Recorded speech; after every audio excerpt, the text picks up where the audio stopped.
Hi, I'm Lara Shannon. Unfortunately, a lot of times when people get a dog, they don't do their research properly into the breed and what some of the temperament and health issues are around them, which means a lot of them end up being surrendered. Jenny from Minnie's Bulldog Rescue, you know a little bit about this, don't you? I do, Lara, I do know.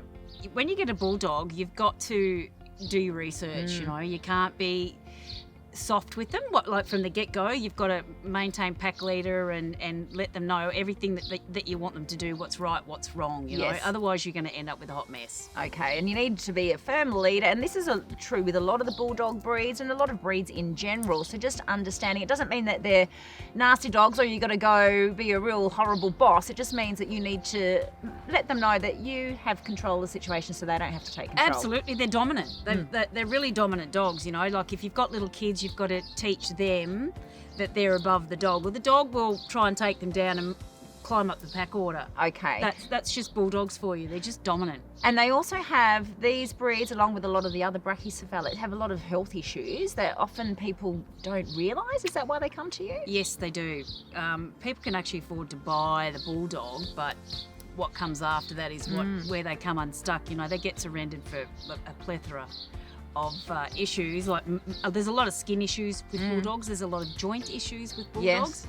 There can be temperament issues. Like we've taken in young dogs because people have contacted us and said, I just can't control this dog. Okay. So we take them in, and generally people that follow our page want a bulldog and have had a bulldog, so they know how to deal with them, and in no time you can turn them around. You raised a really good point. When people get a dog, they pay often a lot of money to get the dog, and then it's kind of like, oh, it costs too much to feed, or they just don't understand. I know Great Danes, I have heard people surrendering a Great Dane because they didn't know it was going to cost so much to feed and they didn't know it was going to grow so big.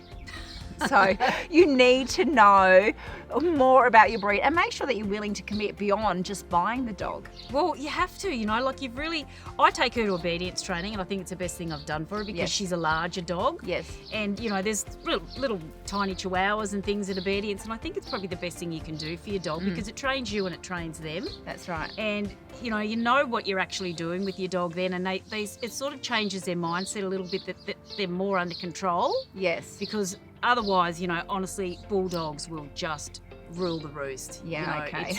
It's a common issue with them. That's right. So if you are looking to get a dog or rescue, then obviously I think the number one tip for anyone is to be prepared to do training. So let's help stop the surrender of animals by doing proper research. Thank you, Jenny. If people want to know more about the bulldog in particular, how can they contact you? They can find us on Facebook, Minnie's Bulldog Rescue Club, or find us on the net, minniesbulldog.com.